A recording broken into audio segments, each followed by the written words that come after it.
दिव्यांग प्रमाणपत्रातील कथित गैरप्रकार आणि भ्रष्टाचाराच्या प्रकरणी प्रहार संघटनेचे शहराध्यक्ष अजित कुलकर्णी यांनी प्रहार संघटनेचे सर्वेसर्वा बच्चू कडू यांची भेट घेऊन सविस्तर चर्चा केली। संबंधित बनावट दिव्यांग प्रमाणपत्र प्रकरणाची चौकशी करून दोषी आढळणाऱ्या व्यक्तींवर कठोर कारवाई करावी अशी मागणी त्यांनी केली आहे। या विषयावर प्रश्न उपस्थित करून संबंधित खात्याचे मंत्री हसन मुश्रीफ यांच्याकडे दोषी अधिकारी कर्मचाऱ्यांना कायमस्वरूपी नोकरीतून बडतर्फ करून घरचा रस्ता दाखवावा अशी मागणी करणार असल्याचे बच्चू कडू यांनी सांगितले। तसेच संबंधितांवर कारवाई होईपर्यंत या प्रकरणाचा सातत्याने पाठपुरावा सुरू ठेवणार असल्याची भूमिका त्यांनी स्पष्ट केली आहे।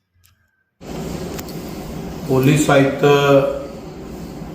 यांनी सोलापूरच्या यांनी 3 लोकांना आरोपी बनवलेला आहे। एक वसीम खान आहे, सागर राजपूत आहे आणि सतीश कनाके आहे, हा आलेमो आहे। आणि किमान 2,000 प्रमाणपत्र अवैध प्रमाणपत्र अपंगाचे दिव्यांगाचे दिलेले आहे।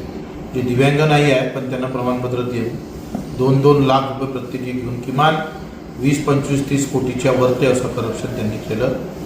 या संदर्भात पोलीस कारवाई झालेली आहे, परंतु याला सेवेतून बंडतर्फ करून मला असं वाटतं की फौजदारी सगळे गुन्हे दाखल केले पाहिजे। या सगळ्या संदर्भात कारवाई करण्यासाठी आम्ही मंत्री महोदयांना सांगणारच आहोत। सदर प्रश्न विधान परिषदेमध्ये सुद्धा घेऊन महाराष्ट्रातील असे प्रकार सगळीकडे घडत आहे याच्यावरही आम्ही तसदी घेऊ आणि हा प्रश्न मार्गी लावण्याचा पूर्णपणे प्रयत्न करू।